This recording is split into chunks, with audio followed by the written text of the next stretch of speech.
j'ai mon petit formulaire qui est prêt à partager aux élèves. Je m'en vais dans mon cours sur Classroom. Je clique sur Travaux et devoirs. Ici, je vais faire Créer. Et même si c'est un questionnaire que je veux partager, je vais tout simplement aller dans Devoirs. Si j'utilise Questionnaire, ça va me créer un nouveau formulaire qui est automatiquement joint à mon cours. Ce n'est pas ce que je veux. Ce travail-là est déjà fait. Alors, je m'en viens dans Devoirs. J'ai un devoir vide. Je vais appeler, par exemple, Questionnaire de la semaine. Alors, je vérifie ici tous mes élèves, aucune catégorie, Dans mon thème, je vais mettre formulaire. Et vous mettez le thème que vous voulez, évidemment. Je m'en viens ici dans Ajouter. Je ne viens pas dans Créer, même si je pourrais créer un formulaire à partir d'ici. Je viens tout simplement ajouter puisque mon formulaire existe déjà. Alors, je m'en viens dans Ajouter, Google Drive. Et comme c'est un formulaire que je viens de modifier, eh bien, il devrait être en premier dans les choix de récents dans mon Google Drive. Si jamais il n'est pas là en premier, on peut faire une recherche directement ici pour tomber dessus. Mais habituellement, on n'a pas vraiment à chercher, c'est assez bien fait sur ce point.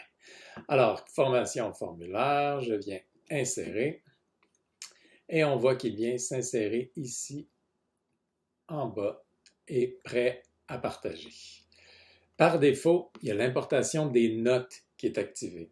Et ce point-là est important. Ça veut dire qu'on va tout simplement avoir un bouton pour importer les notes, ce qu'on va voir dans une vidéo future, qui va nous permettre de distribuer les notes aux bons élèves, les bonnes notes aux bons élèves, automatiquement dans Classroom. Ça vient nous faire gagner énormément de temps. J'ai connu l'époque où il n'y avait pas encore ce bouton-là et je l'aurais inventé si j'avais pu. Important, pour que ça fonctionne, il faut qu'il y ait simplement le formulaire dans le devoir. Il ne faut pas rajouter une image, un autre document, quoi que ce soit d'autre comme document joint au devoir. Alors, la seule chose pour qu'importation des notes fonctionne, c'est qu'il faut qu'il y ait seulement le formulaire. Si vous vous en rappelez pas, c'est à ça que servent les petits caractères en dessous, c'est pour vous avertir que l'importation des notes, automatiquement, il faut qu'il y ait seulement ça. Ça va disparaître, en fait, l'option d'importer des notes. Si on ajoute autre chose, on va voir l'interrupteur disparaître. Alors, je suis prêt, j'ai lié mon formulaire. Il ne me reste qu'à publier le devoir. Et voilà. On va aller voir ce que ça donne. Je m'en viens ici. Je fais afficher le devoir. On voit que j'ai 2 élèves. Pour l'instant, si je vais voir ces élèves-là, il n'y a absolument rien.